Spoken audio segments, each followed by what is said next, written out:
Hola, empezamos el video número 6 y nos toca ahora comenzar a meternos cada vez más en profundidad en el modelo de gestión o de implementación de People Analytics.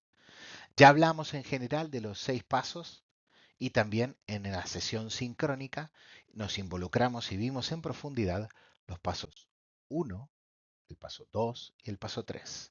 En este video, el número 6 del módulo de HR Analytics, nos vamos a involucrar en ¿qué sucede en la fase 4? ¿Sí? En la fase 1 definimos el problema, en la fase 2 levantamos las creencias y utilizamos las creencias e hipótesis como un vehículo para encontrar datos y gracias a eso encontramos los datos, identificamos los dueños y pudimos setear los bordes del alcance de nuestro proyecto. Comunicamos a la organización, nivelamos expectativas y de ahora en adelante continuamos con la construcción de la evidencia. En la fase 4 entra en juego, como dijimos antes, nuestro Data Science. En la fase 4 nos vamos a dedicar a generar los insights analíticos. Nos vamos a dedicar a validar hipótesis por hipótesis, a distinguir entre métricas y analytics, explorando relaciones entre distintas variables. Y de todo lo que descubramos, vamos a seleccionar solo aquellos insights que sean realmente accionables y de más impacto, porque en todo este proceso siempre buscamos la eficiencia, buscamos identificar las variables en donde con poco esfuerzo podemos generar grandes resultados. El rol del data science es muy relevante. El cientista de datos o el científico de datos analizó cada una de las hipótesis que nosotros le pasamos junto con los datos disponibles y pudo detectar, gracias a utilizar correlaciones y regresiones, cuáles eran los principales conductores del desempeño, por ejemplo, siguiendo con las conversaciones de videos anteriores. Y nos entrega su análisis graficando cada una de esas hipótesis para que nosotros podamos interpretarlas, analizarlas y tomar decisiones. Esto puede ser sobre desempeño o sobre cualquier otro comportamiento que hayamos elegido entender, rotación, ausentismo, accidentes, etcétera.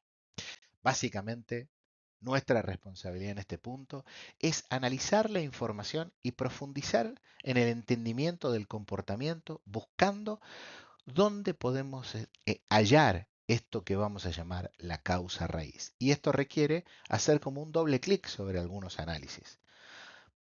Vamos a necesitar grados de relación para entender cuáles son más considerables que otros y cuáles son descartables. ¿Se acuerda cuando vimos estadística y dijimos todo lo que tenga un p-value, por ejemplo, superior a 0,05, lo vamos a descartar? De esto se trata. En esta instancia descartamos y nos quedamos con lo importante.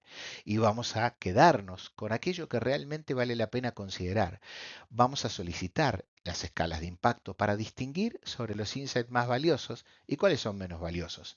Porque aún así, sobre todo aquello que tenga un p-value inferior a 0,05, vamos a tener insights que tienen un coeficiente más alto, es decir, muestran más impacto, y otros que tienen un coeficiente bajo. Y como les dije, buscamos eficiencia. Me voy a concentrar en aquellas variables que con poco esfuerzo generan gran resultado, respondiendo la pregunta para cada hipótesis.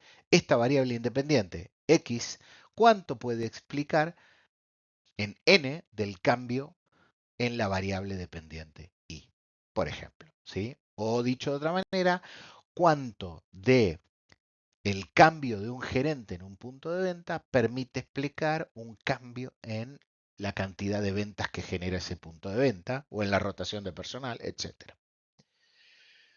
En esta fase es muy importante entender que nosotros vamos a priorizar, es decir, nos vamos a enfocar en encontrar las variables, como les dije, de mayor impacto. Las demás van a quedar en términos secundarios, ¿sí?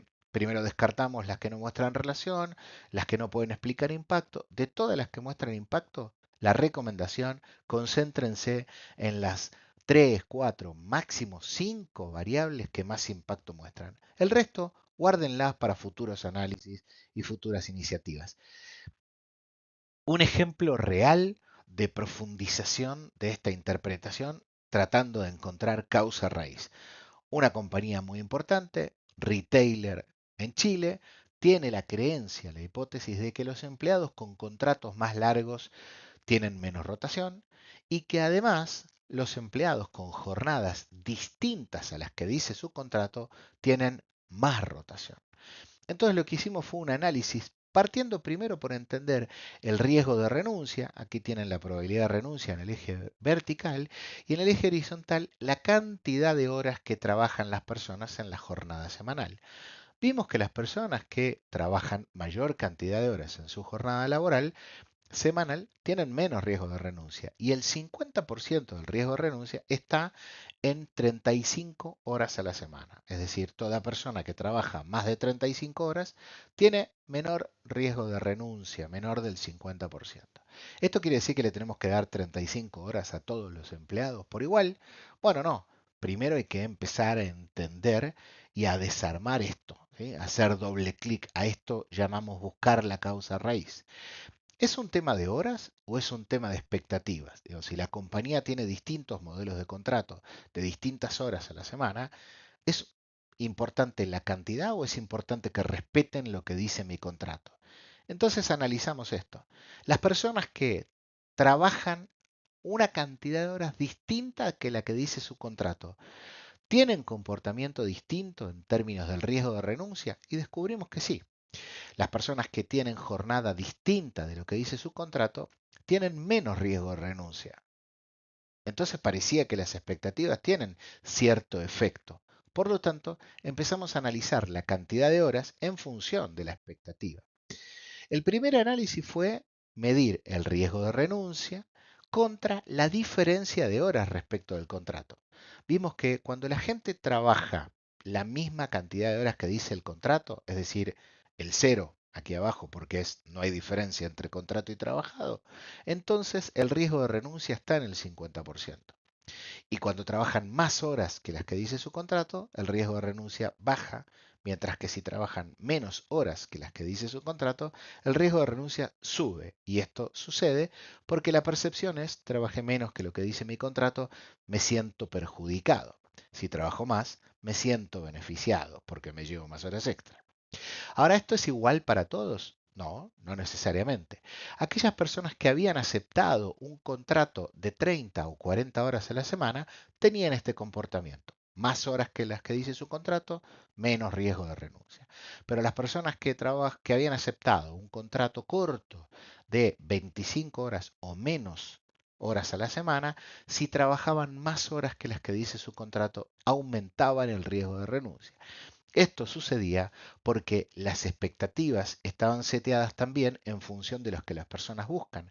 Aquellas personas que aceptan contratos cortos normalmente han aceptado esto como un trabajo complementario. Trabajan y estudian o este es su segundo trabajo.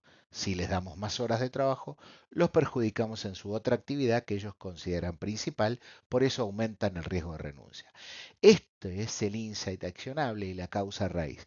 Con esta información, un gerente de tiendas puede tomar la decisión de administrar las horas en función del contrato que tiene con su personal y así gestionar la cobertura de la tienda sin perjudicar a los empleados y reduciendo la rotación.